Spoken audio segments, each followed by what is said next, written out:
Hello, Saidia. Alors que beaucoup fantasment sur l'armure d'Iron Man ou encore le bouclier de Captain America, perso, j'adore les armures symbiotiques. En plus d'être badass, elles sont intéressantes sur le point de vue scientifique, lore, et surtout elles possèdent un plus gros potentiel que les armures en métal. D'ailleurs, l'une des armures dans la liste le prouve. Je vais donc évidemment faire une liste des armures symbiotiques dans la pop culture. Il est de bonne loi, oui, j'ai dit une expression vieille de plus de 20 ans. Bref, vous connaissez sans doute déjà Venom. Mais bon, on va quand même caler 2 ou 3 trucs sur les relations symbiotiques. Une relation symbiotique est une relation qui est positivement profitable pour l'hôte et le symbiote. Une relation symbiotique est une relation qui est au mieux profitable pour l'hôte et le symbiote. Une relation symbiotique peut aussi se contenter d'être positive pour l'un et neutre pour l'autre. Les deux acteurs de cette relation sont appelés d'un côté l'hôte et d'un côté le symbiote. L'hôte n'a pas forcément besoin du symbiote, mais ça peut arriver, et le symbiote, lui, par contre, il a absolument besoin d'un hôte pour vivre, ou du moins pour s'exprimer. Si le symbiote inflige des dégâts à son hôte, ou alors qu'il lui fait faire des choses qui sont contre sa nature, ça devient alors une relation parasitaire, et le symbiote est appelé parasite. Et pour l'exemple de Venom, eh ben ça a quand même vachement oscillé au début. Entre parasite et symbiote, il n'y a qu'un pas. Bon, pour ce qui est du symbiotisme, c'est posé. Mais je vais donner une définition de l'armure symbiotique telle que je la présente dans cette liste. Comme ça, on est clair. Une armure symbiotique est pour moi un organisme vivant, ou du moins un organisme non vivant, mais qui possède toutes les caractéristiques d'un organisme vivant. Il peut être donc être biologique, ou métallique, ou d'autres matériaux, peu importe. Tant qu'il mime assez bien le vivant, pour moi, c'est une armure symbiotique. On va passer à quelques caractéristiques propres à l'armure symbiotique. Premièrement, il faut qu'elle puisse créer une armure autour du porteur. C'est ce qu'on va appeler un exosquelette, donc une protection. De plus, l'armure doit avoir son système de pensée propre, même s'il est assez basique. C'est ce que j'appelais tout à l'heure, imiter le vivant. Il doit être prompt à protéger son hôte, avoir des réactions de survie pour lui et son hôte. Et il doit donc évidemment pouvoir se mouvoir en l'absence de son hôte, ou du moins quand celui-ci est inconscient. De plus, il doit être capable de changer sa taille, sa forme, voire même de se reproduire. Et enfin, il doit être capable de copier et d'assimiler des organismes ou des objets, des produits, etc. C'est aussi à ça que sert justement de changer de taille. Et oui, c'est une définition complexe, mais vous allez voir, elle va être hyper importante pour pas aller dans tous les sens. Maintenant, voici la liste de 6 armures que j'ai sélectionnées. Il y en a d'autres, et il y aura peut-être même une autre liste, qui sait si ça vous plaît. Donc tout de suite, ma liste d'armures symbiotiques. Blue Beetle. Blue Beetle est un scarabée extraterrestre qui entoure son utilisateur, James Ray, pour ce qui est des comics des années 2000.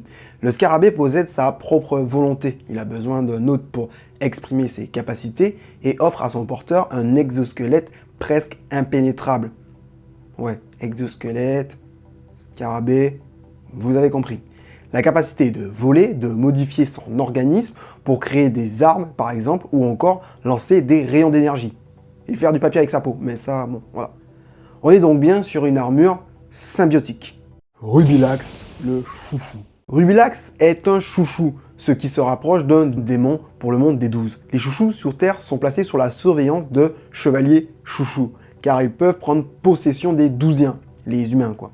Cette possession peut prendre l'aspect d'une transformation du corps, et en vrai, on ne peut pas vraiment parler d'une armure. Mais on a Rubilax, qui s'est transformé en une partie du corps de Tristopin. Cette partie est son bras droit. Un bras qui peut se transformer en à peu près tout. Et potentiellement, il pourrait recouvrir le corps de Tristopin, vu qu'il l'a déjà fait en partie dans la saison 3. Il possède sa propre volonté et a besoin de Tristopin pour rester sur le monde des douces.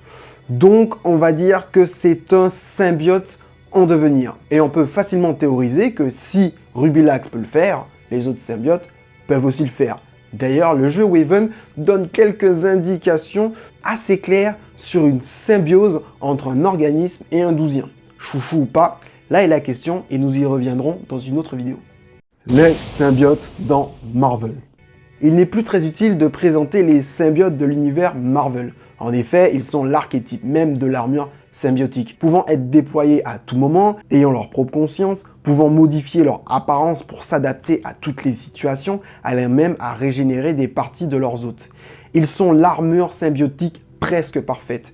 Même si on l'a vu, selon les situations, Venom a pu pencher vers le côté parasitisme, surtout quand ce n'était pas un extraterrestre, mais une armure créée par l'homme. Kai'Sa de League of Legends. Kai'Sa est tombée dans une faille la menant au néant. Petite, elle s'est battue contre une horreur du néant et a réussi à la blesser. La créature au seuil de la mort s'agrippa à elle, entrant ainsi dans une symbiose délicate. Elle commença à se servir de la créature, semblable à une carapace, comme armure, et tous deux grandirent ensemble. La créature finissant par recouvrir l'entièreté de son corps. Celle-ci lui procure un exosquelette résistant. Elle possède 2 excroissances près des épaules, concentrant l'énergie du néant pour lancer du plasma, qu'elle peut aussi lancer dans ses paumes. Elle peut aussi matérialiser des armes sur ses avant-bras et devenir invisible. Se protéger grâce à un bouclier de plasma et ses réacteurs organiques sur ses épaules lui permettent de se propulser. La créature a sa propre volonté. Elle indique à Kai'Sa des dangers, un peu comme le Spider Sense. Et elle ne peut vivre sans elle. C'est donc une relation symbiotique. L'armure Extremis dans Marvel. L'Endosyme, inspiré de symbiotes de l'univers de Marvel, a été conçu par Superior Tony Stark, qui a créé Superior Iron Man. Un mix entre Extremis 3.0, un virus qui permet d'augmenter les capacités de son propre corps, et l'Endosyme, une armure biomécanique possédant sa propre volonté indépendante de l'autre. Elle peut se multiplier, changer de forme et possède toutes les capacités d'une armure d'Iron Man. En plus, elle permet de matérialiser divers objets d'un simple claquement de doigts. Elle remplit donc la plupart des principes, c'est-à-dire une autonomie de la créature, même si elle est biomécanique. Le fait qu'elle ne puisse vivre sans Tony Stark, c'est son créateur, mais aussi elle ne peut pas faire grand-chose sans lui, et elle a une capacité d'adaptation assez énorme. C'est donc une armure symbiotique. Spawn. Et enfin, on va parler de l'un de mes personnages préférés, Spawn. Spawn est un humain qui a été transformé en démon. Néanmoins, ce qui fait de lui le héros qu'on connaît aujourd'hui, c'est l'armure qu'il revêt. C'est une véritable seconde peau. Elle peut totalement changer de forme, notamment sa cape Agonie, qui lui permet de voler, de faire sortir des armes, le rendre invisible et même d'absorber les objets. Spawn possède des pouvoirs démoniaques, mais c'est vraiment son armure qui lui offre le plus d'adaptabilité. Elle possède sa propre volonté, pouvant le sauver même lorsqu'il est inconscient. Elle se nourrit de péchés et d'énergie nécroplasmique, ce qui la rend quasiment intuable. En plus de son armure qui, on va se caler là-dessus, elle possède un nom, elle réagit toute seule, elle est extrêmement adaptable. En plus, elle se nourrit des péchés. C'est une armure symbiotique. Tout le monde est d'accord? Bien.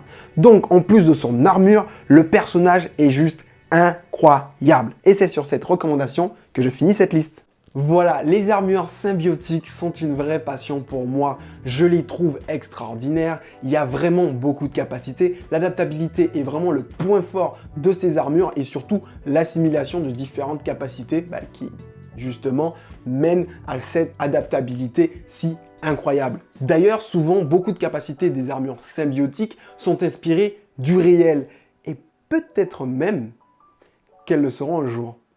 Mais bon, ça on verra peut-être dans une autre vidéo, qui sait, voilà, je tease, je ne sais pas, voilà, peut-être, oh, science, lore. Bref les Samas, je vous laisse avec les autres vidéos du Yasuke, et sur ce, vous savez déjà, je vous dis à plus tard.